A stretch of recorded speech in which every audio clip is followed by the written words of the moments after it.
Hi, my name's Ilma and welcome to my channel. I've been posting Christian blogs 11 straight years every day. Today I'd like to share Genesis 4 verses 1 to 7. Here's the word of God. Now Adam knew Eve his wife, and she conceived and bore Cain, saying, I've gotten a man with the help of the Lord.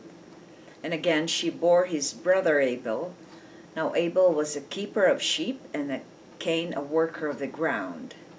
In the course of time, Cain brought to the Lord an offering of the fruit of the ground, and Abel also brought of the firstborn of his flock and of their fat portions. And the Lord had regard for Abel and his offering, but for Cain and his offering he had no regard. So Cain was very angry, and his face fell. The Lord said to Cain, Why are you angry? And why has your face fallen? If you do well, will you not be accepted? And if you do not do well, sin is crouching at the door.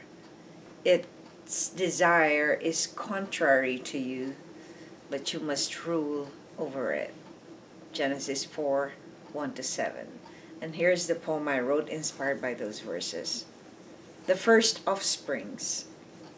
After Adam and Eve were ousted in the Garden of Eden, they bore their first offsprings, Cain and Abel. Abel was a shepherd and Cain worked tending the land in agriculture. They both gave God an offering from the fruit of their labors. Abel chose the best of his sheep to offer to the Lord, but Cain took his harvest without even selecting the best. As a result, the Lord rejected Cain's offering, which made him mad, but God received Abel's well-selected firstborn of his flock. Here's the essay. In the following account, we witness the birth of Eve and Adam's first children, Cain and Abel. One tended sheep and the other cultivated a field.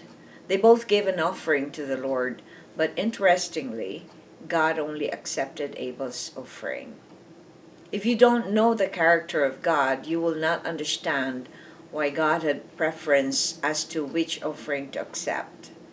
But if you know that God is the creator and maker of all things and deserves all the honor and the best of what you have received from him, then you will understand why the Lord rejected Cain's offering. When Cain didn't care to give the best to God, he didn't honor the Lord with what he received. God doesn't need anything, but Abel's act of selecting the best for the offering manifests his love and honor and praise for God. Reflection. Why is it important for us to offer to the Lord our best harvest from our work? Because everything comes from the Lord. And if we dismiss the fact that we won't have anything if not for him. So he is worthy of all the praise, of all the honor, of all the worship, of all the best. He made us in his image. He made and gave his best to us. So why wouldn't we give our best to him? It's interesting why in some religions they do not actually choose to offer their best. When they give their offering or their tithes, it's just, just coins from their hard-earned work, and they keep the rest to themselves. So this is in effect like what Cain did to God. And when the Lord said, why are you angry?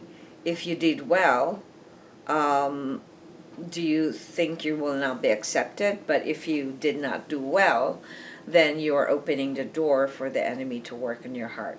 So here, it is a study of the human heart after the fall, because Adam and Eve has manifested the curse and the effect of their fall on Cain, because Cain began to have this selfish attitude that he he doesn't care, but he would probably keep the best for himself, which is our nature, as selfish as we are. Um, when we give away something, we usually just give our leftovers, and that is not a good thing to do to the Lord when you're offering something to the Lord. And I think in a way, it's also like, how do you hone and grow the gifts that he has given you? And that's another thing. Like, if you were given the gift of teaching, why wouldn't you go and use that to proclaim the gospel? Or why won't you go and use that to help people to know God? So I encourage you to reflect on these verses, because it is interesting how we see that very subtly greed is in the picture in Cain, and towards the latter part, that greed will lead to some more grievous act of wickedness. So thanks for watching. I hope you check my website at ilmaarts.com for artworks, photographs, and a copy of this blog. Please subscribe to my channel on YouTube so I can make more videos and give you the Word of God. And if you haven't already, just check my over 3,000 videos on YouTube. Just type on Google or YouTube search Ilma's Palm Devotional. Have a wonderful day.